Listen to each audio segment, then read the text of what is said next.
Yo, what's going on, guys? Chris Bonner here, Power Training TV. Today, I wanted to share something important with some of you athletes as far as if you're preparing for bench for reps in a combine style or any kind of competition that you have or any kind of goal that you have that you want to increase reps. I know 225 is a big one. With the combine, that's something I had to experience and train for and really get up. My best was 31, which I was pretty happy of. It was pretty hard for me because I'm not a really strong bencher.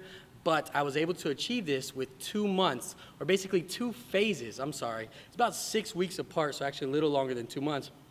But what I did was, the first phase, my focus was on picking the number that I particularly wanted in that test. So for me, 30 was a clear goal, achievable goal that I could do for 225, and I was about 3 months out.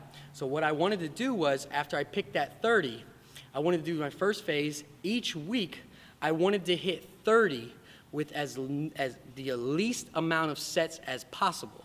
So for instance, what I would have is, as you can see Shannon here is kind of demonstrating, pretend there's 225 on the bar. I would come underneath it and I would stroke it out as many times as I possibly could.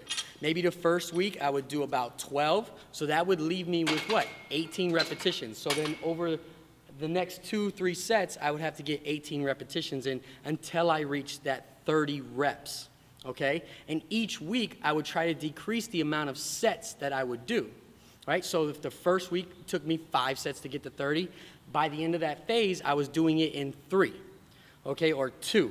I was doing 2 sets of 15, I think it was. Then, after I deloaded off that phase, I went into a phase where I did it for time.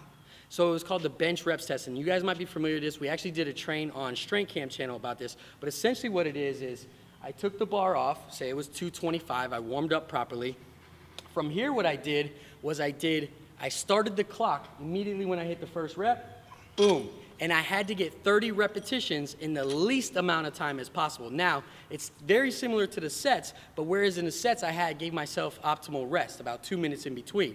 Here, I just went until I got the fastest time. And each week, I tried to decrease my time until a point where that last week, I actually hit those 30 repetitions. When I deloaded, came off of it, I went in and I hit 31 repetitions, and it really supported me. Just to give you insight, I started around 15 or 16 repetitions, so this really cranked it up for me, and it really helped me out, and I hope it supports you guys too. I'm gonna holler at you next time.